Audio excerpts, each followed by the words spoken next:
he was like, hear me out. If you run a 5K, I'll get you a pinky ring, 10K, diamond earrings, half marathon, a watch, and whole marathon, a car.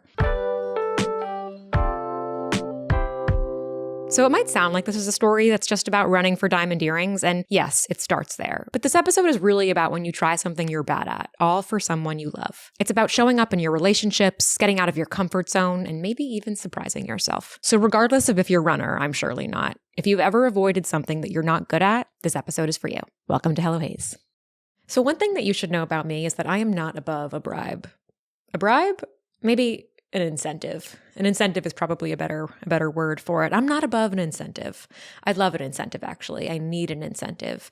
And one of the things that I have recently been incentivized to do is run a 10K for diamond earrings. That's right. I'm running a 10K for diamond earrings. Who is giving me the diamond earrings should I complete this task?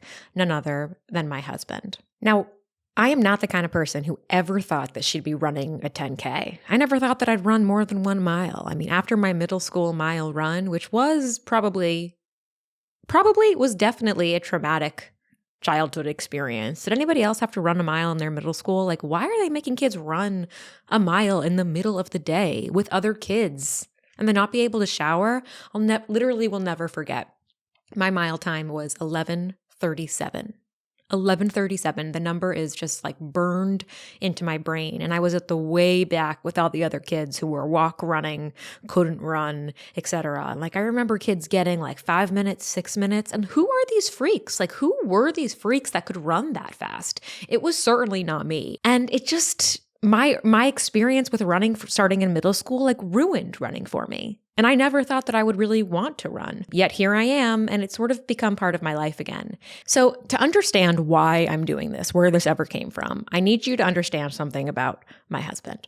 So Brian, my husband, you may also know him as Brib and Brian, same person. He was a competitive runner growing up. And competitive running is still in his, it's still in his genes and his blood, though he doesn't race competitively anymore. But he ran track.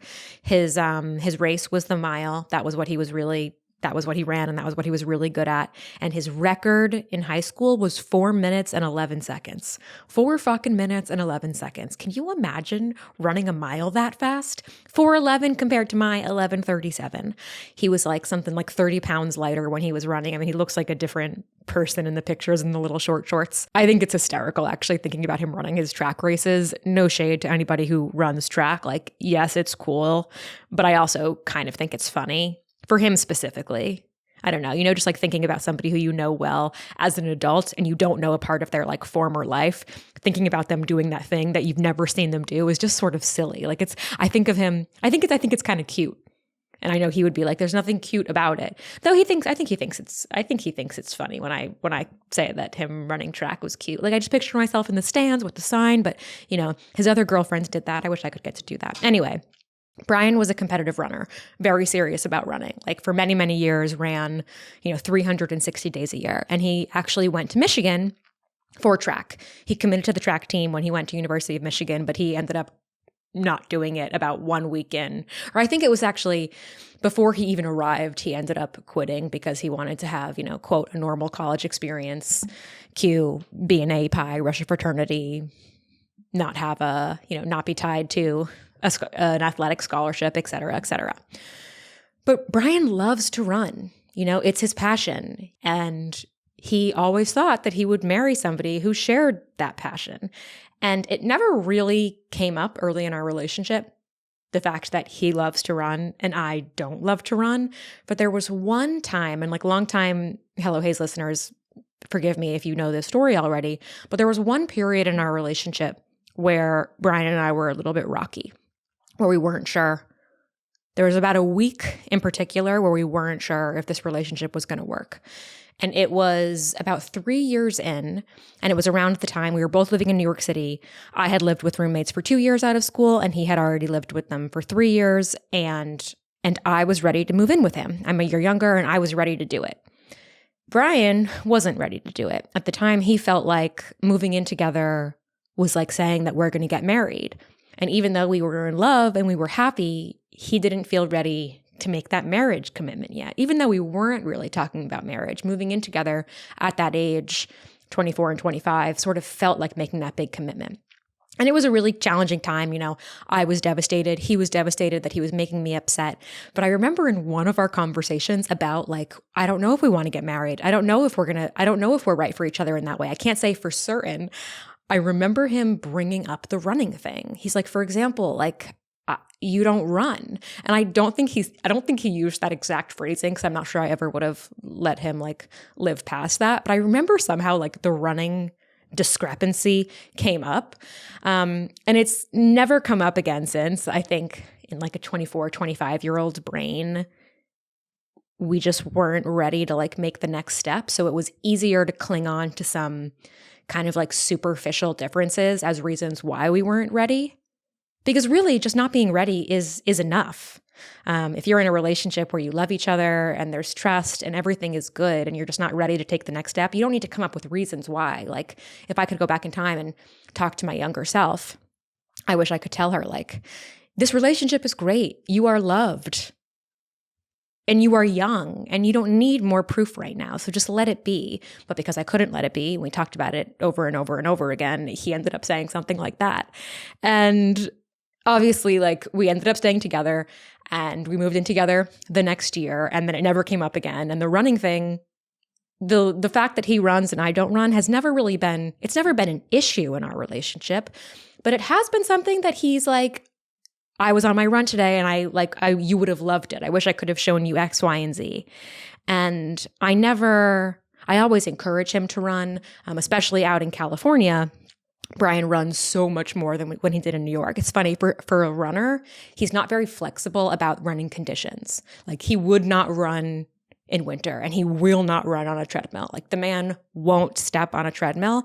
So when we were living in New York, he never ran in the winter. And then in the summer, he'd run whenever he could, but he really didn't like running in the city, yada, yada. Anyway, he runs a lot more in LA. And when he goes for runs, he's an 8 to 12 mile guy. He sort of feels that anything less than that is useless, which I'm trying to help him with, especially as we get older and our knees. I want him to still be able to find joy and meaning in a 5-mile run, but that's a topic for another time. Anyway, he runs a lot and I encourage him to run. And I bring that up specifically because I feel since it's a longer time commitment, sometimes in relationships you can be oh, don't do this thing that matters to you today because it's going to take a long time and I want to hang out with you and I want us to do this type of activity together. I think I've done a good job of trying to encourage him to do this thing that he loves, even though I can't do it with him. However, once we moved here, Brian did start bringing up me running again. It became something that he wanted me to do, not so much for him, but for my health.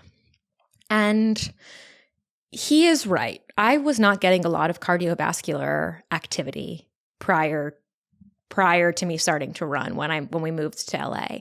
And the exercise thing is always sort of a tricky one for me to talk about. I had an eating disorder in college. It's been so long, it's been so long since I was symptomatic or had those issues, though of course I'm not immune to disordered thoughts around food and body. I do have those.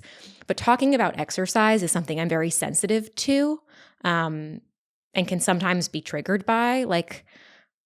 I don't know, I choose my words very carefully when I talk with others about exercise, and I like when people are sensitive with me. And not even people broadly, but as my husband, I want my husband to talk to me about, I feel I can ask my husband to talk to me about exercise in a way that maybe you can't ask regular people to make sure they're choosing their words carefully around you all the time on a topic like exercise if it's sensitive to you. But with my husband, I certainly can. And I think when he would first bring up wanting me to run, there was a little bit of a push and pull where it's well, what are you trying to say? Are you trying to say that I need to be exercising more? What does that mean? And we've gotten to a really good place where I don't interpret it that way anymore. And Brian is, I know where he's coming from. And sometimes I'll ask him to clarify and he will. But he began to bring it up because he thought it would help me with my mental health. 1, he wants me to have good heart health. And 2, he had a sneaking suspicion that it might make me feel better. And he was right. But I didn't believe that right away. I needed an incentive. So yes, I'm running a 10K for Diamond Earrings right now, but what you need to understand is that It started out a year and a half ago as running a 5K for a pinky ring. And I don't know how he came up with this, but like one day he was like, hear me out. Let's incentivize your running. If you run a 5K, I'll get you a pinky ring, 10K, diamond earrings, half marathon, a watch, and whole marathon, a car, which is so funny because like I'm not interested in running a whole marathon ever. And I'm also not interested in a car. Like we have a car, we share a car, we only need one car right now. And like if I need a car, I'm getting a car. And the same thing with all of these, the same thing with all of these incentives, these gifts, like it's not like he's, holding something above my head, like, oh, do this and I'll do this for you. No. Though I can see how in some relationship dynamics, maybe that would be the case and it would be a little icky. Like you go for this run and I'm going to get you this gift. That is not what this is like, though I understand how for some people that dynamic wouldn't work. So don't try this at home if you are in a relationship with somebody who makes you feel bad about exercise or all of that. But it works for us. I love an incentive and I fucking love jewelry. And we don't have I love receiving gifts and I love gift giving, but we don't, like sometimes on Valentine's Day and birthdays and et cetera, we skip gifts. Like we don't have a relationship where we're constantly gift giving. So it's kind of fun to have like a random non-holiday, non-traditional celebration reason to get a gift. So I was down with the pinky ring, especially. That's how it began. I felt like a 5K, I can do that. And a pinky ring, joke's on Brian. Brian is no stylish man. I mean, he's handsome, he's sexy. I fucking love that man, but style is not his thing. He hates shopping. Anything cool and cute he owns, I bought him, and I probably bought it for him like 10 years ago. And I don't think he knew how extensive and how customized pinky rings can get. And I ended up getting this gorgeous pinky ring, a signet ring. I'm not wearing it right now, but I wear it in most of my videos and constantly in photos. You've probably seen it. It's a gold pinky signet with a green stone. I got it from custom made at Starling Jewelers. And I think they make a similar one now in case you ever want to match with me. Anyway, I ran that 5K and I trained for that. This was probably a year and a half ago. I trained for that for maybe 3 months. And I did it in a 5K is 3.2 miles, and I did it in 33 minutes. We went to this beautiful neighborhood in Santa Monica, and he plotted out the course. I didn't do an actual race. We discussed that, whether I would do an actual race or just like run with the two of us. And I wanted to just do it with the two of us. The race kind of made me anxious. And it was such an amazing day. Like running the 5K felt so challenging. Like I truly didn't think I was going to be able to finish that last bit. And the last bit was uphill. And Brian, later he told me that he didn't realize how uphill it was going to be. Because when you're walking it like looks pretty flat. But then when you're running it, that don't feel flat. But I was so proud of myself after. And I was so happy with how happy it made him. And I feel like a important nuance here is like my husband is proud of me all the time. And I do feel his pride in me regularly. But there's something about, there's something about doing something really to make someone else happy that just feels really good to do it successfully. Like I don't know if there are many times when Brian has been really proud of me. Finishing that 5K, which he ran next to me, by the way, he ran it with me. Finishing that 5K made me feel so happy to like see the joy in his eyes, like to see the joy that it brought him for me to run that 5K, no matter how slow.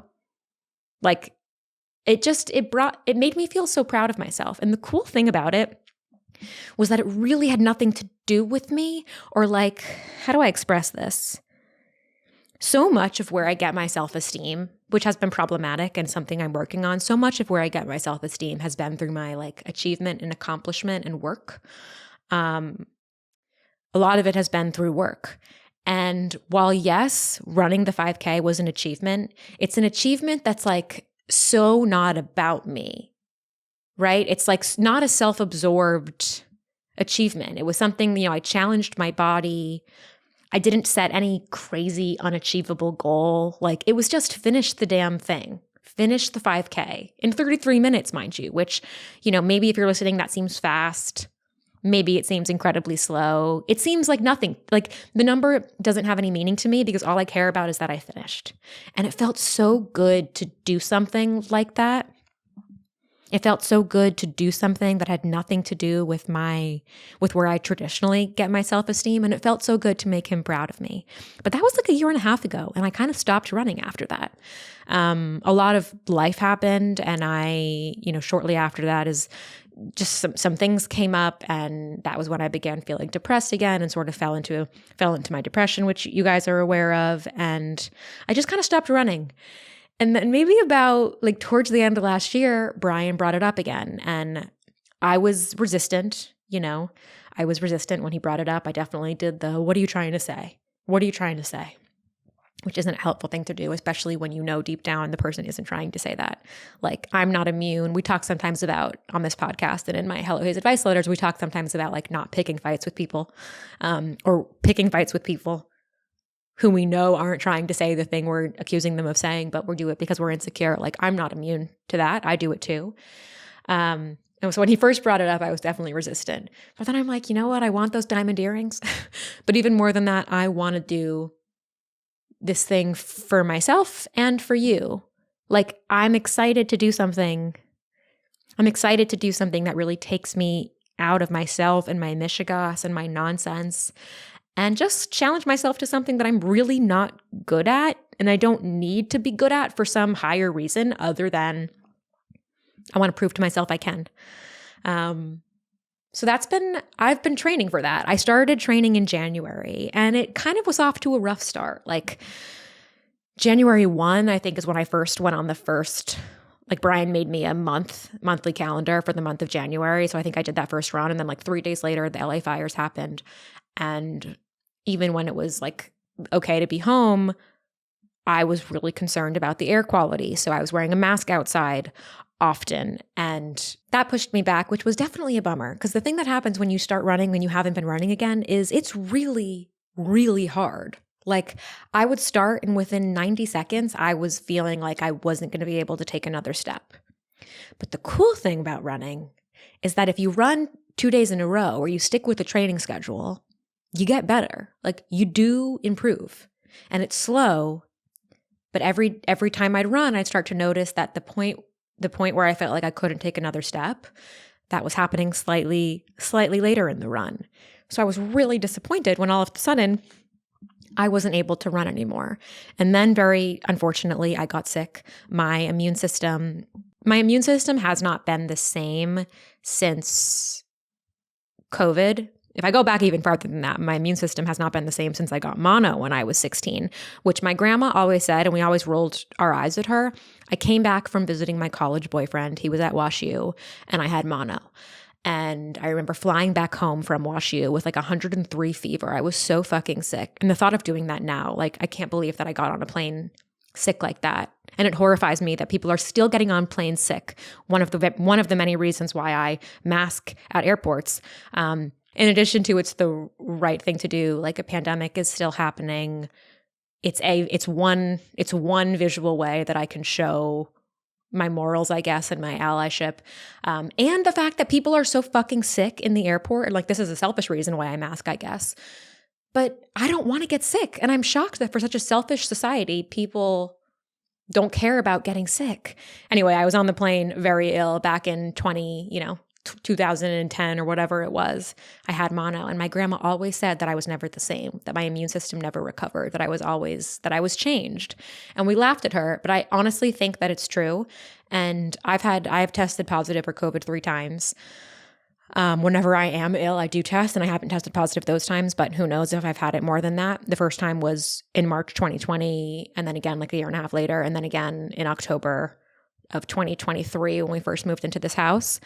And my immune system, again, since those infections hasn't really been the same. Like, I don't think I've fully gotten my strength back. And I also feel that I'm much more susceptible to illness. Like if I am in close proximity to someone who is sick, I am going to get sick and I'm going to be knocked out for a long time. And that is like a disappointing reality of life that I am dealing with now and trying to, care for my health and make sure that I don't get sick, because getting sick is no longer like, maybe when we were young, getting sick was sort of fun. And that is a privilege even then, to be able to say that when I was young, getting sick was fun because I got like a sick day. That's a privilege to say that, because there are young people for whom getting sick is not fun. And it is not just a sick day, but it is a serious derailment. Now, when I'm sick, it's like there is no benefit. There is no benefit. It only harms me and my work and my life. And I have just become much more protective over my health. But I did get sick. Even with the measures that I have in place, I got sick. And that took me out from running too. And I have a dear friend in my life, Stephanie, who has really informed a lot of my thinking about like COVID precautions and masking and disability and just health in general. And she's been so generous with helping me learn about like how to better care for myself when I'm dealing with a post-viral issue, when I'm sick, when I'm having a respiratory thing. And she really advised me to pause my running for a minute. And I did. And I'm so glad I listened to her. So I spent about 6 weeks not running to really fully recover. And I'm so happy I listened to her, because I did get better faster. And then when I started running slowly, but I was able to actually do it. There were maybe a couple of days where I tried and I could barely walk around the block without feeling winded. That's all a long way of saying the beginning of my training was not going so well, right? I was supposed to start in January, and now I'd say the last 2 weeks, I've really been running again. And right now that looks like running about 4 days a week. Brian I have a little loop in my neighborhood, but unfortunately, like I've gotten really good at the loop that I'm on. But the thing about training is that every couple of runs, you have to either go longer or go faster. And I think I prefer the going longer than the going faster, because I can walk a little in the going longer, but the going faster feels really hard. So I have to see what my next run is. But it's been hard. It's been challenging. I still am not at the point where I enjoy literally any moment of the actual run, but I do like the way I feel after. I like the way my chest feels. Like it kind of hurts, which is weird to think that like you like the way your chest feels when it hurts, but it's like a good hurt. It almost feels like my lungs are being stretched open, which I think is a good thing. Just like speaking of health, and I sort of flippantly said for such a selfish species as humans are, I'm always surprised by people not prioritizing their personal health. The other thing that I'm surprised by, and I have also done this too, is like when we think about aging and our health as we get older, we sort of think about like the aging version of ourselves, the older version of ourselves as separate. It's like, I don't care what's going to happen to me when I'm 60, because I'll be 60, even though 60 is so young. My mother just turned 61. Like 60 is not even a age that I think of as old anymore, though I used to when I was young. Let's say even 80. I don't care what's going to happen to me when I'm 80. I'm going to be 80. But now that I've gotten older and I've seen, with my grandma's Alzheimer's, and I meet some 80-year-olds who are completely fucking with it. They're completely healthy. And then I also see what happens when you're sick and you have a disease and it's fucking awful. It's absolutely awful. And I feel protective over the older version of myself, and I feel protective over like the people who love me and the people who don't exist yet, maybe, who are going to love that older version of me. And like, I want to do what's right for her. And there's all this research now about COVID linking to dementia and just the effects on the brain. And sometimes it feels hard. Like, I do get it. It feels really hard to care about things that aren't happening now. And maybe it's like our culture's relationship with aging. We tend to, we're also, if we're a selfish species, we're also a very avoidant species. And it's much easier to just like not think about what's going to happen in the future. And I do believe in a lot of ways, like, don't focus on something that hasn't happened yet. Focus on now, live in the moment. Don't live in fear for something that might happen later. And the same way that we don't smoke because we don't want to get lung cancer, there's stuff that I want to be doing for my health to make sure that I'm in that I have the best chance of living a long, happy life, if not just for me, but for the people who love me. I think about Brian's like big, healthy heart, and I want to be, it's going to make me cry. Like, I want to be, if Brian lives until he's 95. I want to live 95 in one day. Like, I want to be the healthiest version of myself so that I can, be in love and in community with the people that I care about. And running, I didn't think I was going to get here. I think that making running a part of my life, even in small ways, is going to help me achieve that. It's going to help me be healthy. It's not about like getting snatched or, it's not even about the diamond earrings. So the diamond earrings are, maybe it's a little bit about the diamond earrings. I think it would be hard for me to do this without any incentive.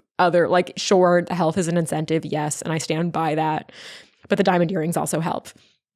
I'm happy to do this thing that I know is helping me. I think it's also really important to do things that you're not good at. Like am I type A? I don't know, but I'm definitely a perfectionist. I definitely am really hard on myself, and I definitely take things really seriously, perhaps too seriously at a lot of times. And I think it's been really good for me to engage in something that I'm not good at and that there aren't really high stakes. Like I'm working hard at something, but the stakes are low. Maybe that's one of the reasons this is also so helpful. I think we all should have something in our life that we can try hard at and want to improve at, but where there aren't high stakes. It's exhausting when everything you're working towards is high stakes. We need some low stakes activities to pour ourselves into. And right now, training for this 10K feels pretty low stakes.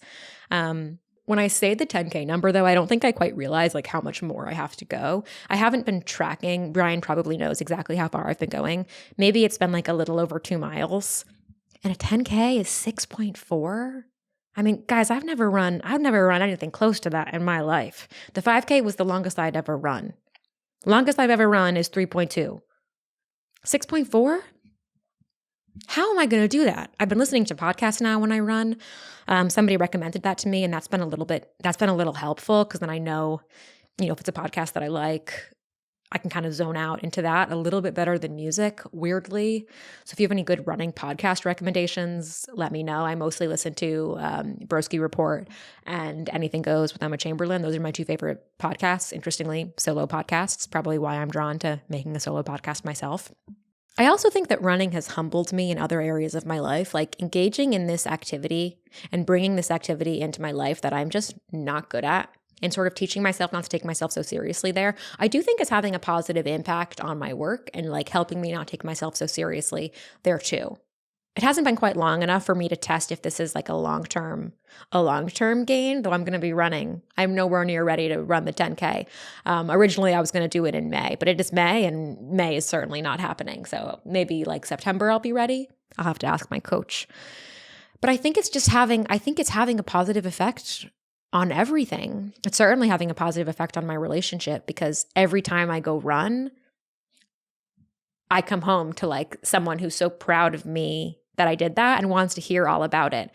And I gotta be honest, like it's really nice to have that to talk about and to have this shared thing to bond over. Even though we can't run together, it makes me feel so good it makes me feel good that I'm doing this not for him, not for Brian, but because of him.